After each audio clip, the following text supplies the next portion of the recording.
This is my video about why it's important to study Islam. I think this is the most important unit of the year.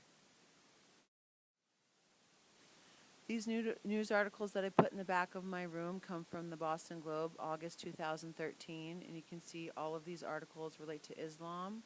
And then I have 2 articles that relate to the other 10 units of the year.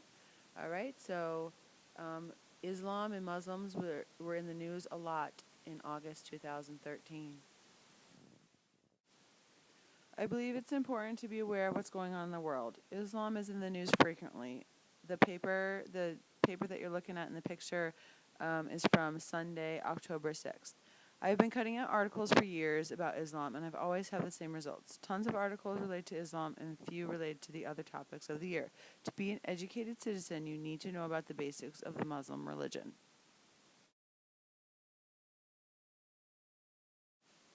Learning about Islam will make you more knowledgeable about Islam than many Americans. Hopefully this knowledge will help you to see that there is more to the religion than terrorism, and fewer stereotypes will be perpetuated as time goes on.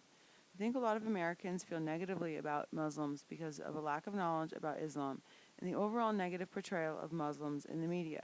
Obviously, events like the 9/11 attacks and the Boston Marathon bombings don't help the situation. At the same time, I'm sure there are many teenage Muslims who love music and sports and hate homework as much as you all.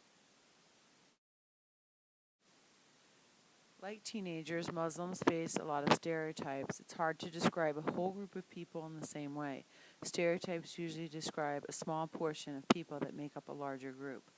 The Arab American Institute asked people their opinions about Muslims and other groups in the U.S. in August 2012. Their findings were that Arabs, Muslims, Arab Americans, and American Muslims had the highest unfavorable ratings among the groups covered.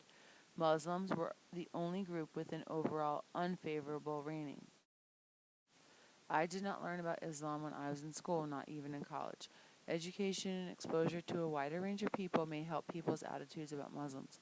Younger Americans, ages 18 to 25, rate Arabs and Muslims up to 17 points higher than older generations in the Arab American Institute's survey from August 2012. Younger Americans also rate Arab Americans and American Muslims higher as well. I think teenagers are important in lessening stereotypes in the U.S. and promoting more tolerance of differences. Lastly, I think it's important to point out that many of the ordinary followers of different religions are just that, ordinary people. They incorporate religion into their lives in the ways that best suit them and don't use religion as a motivation to hurt people of different religions. There is a lot of religious hatred today and throughout history, but that doesn't mean that every person who is religious wants to hurt people who worship differently than they do.